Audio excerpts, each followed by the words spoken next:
ਸਿਆਣੇ ਕਹਿੰਦੇ ਨੇ ਬਾਂਦਰ ਦੇ ਹੱਥ ਆਈ ਹੋਈ ਮਾਚਸ ਤੇ ਚੂਹੇ ਦੀ ਕੱਢੀ ਹੋਈ ਖੁੱਡ ਕਿਸੇ ਬੰਦੇ ਨੂੰ ਫਾਇਦਾ ਨਹੀਂ ਦਿੰਦੇ। ਕੁਝ ਦਾਨਸ਼ਵਰ ਐਵੇਂ ਦੇ ਹੀ ਹੁੰਦੇ ਨੇ ਹੈ, ਉਹਨਾਂ ਨੇ ਗੱਲ ਕਰਨੀ ਹੈ ਤੇ ਚਲੇ ਜਾਣਾ ਬਸ।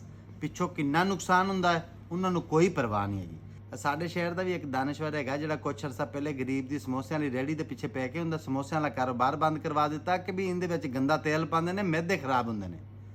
ਤੇ ਕੱਲ ਦਾ ਉਹ ਗਰੀਬ ਦੇ ਦਵਾਨਿਆਂ ਦੇ ਪਿੱਛੇ ਪੈ ਗਿਆ ਕਿ ਟੀਕਾ ਲਾ ਕੇ ਮਿੱਠਾ ਕਰਦੇ ਨੇ। ਸਾਰੇ ਕਿਸਾਨਾਂ ਨੇ ਇਹਨਾਂ ਨੇ ਏਕੜ 'ਚ ਦਵਾਨੇ ਲਾਏ, ਉਹਨਾਂ ਨੂੰ ਖਾਦਾਂ ਲਾਈਆਂ, ਇੰਨੀਆਂ ਮਹਿੰਗੀਆਂ ਪਾਣੀ ਲਾਏ ਨੇ।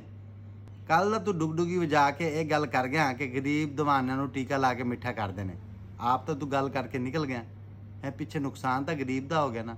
ਹੁਣ ਉਹਨੂੰ ਰੇਟ ਲੱਭੇਗਾ ਉਹ ਵਾਲਾ। ਕਿੰਨੀਆਂ ਮਹਿੰਗੀਆਂ ਉਹਨੇ ਖਾਦਾਂ ਲਾਈਆਂ ਹੋਈਆਂ, ਪਾਣੀ ਲਾਏ ਹੋਏ ਨੇ, ਤੈਨੂੰ ਕੋਈ ਪਰਵਾਹ ਨਹੀਂ ਹੈਗੀ।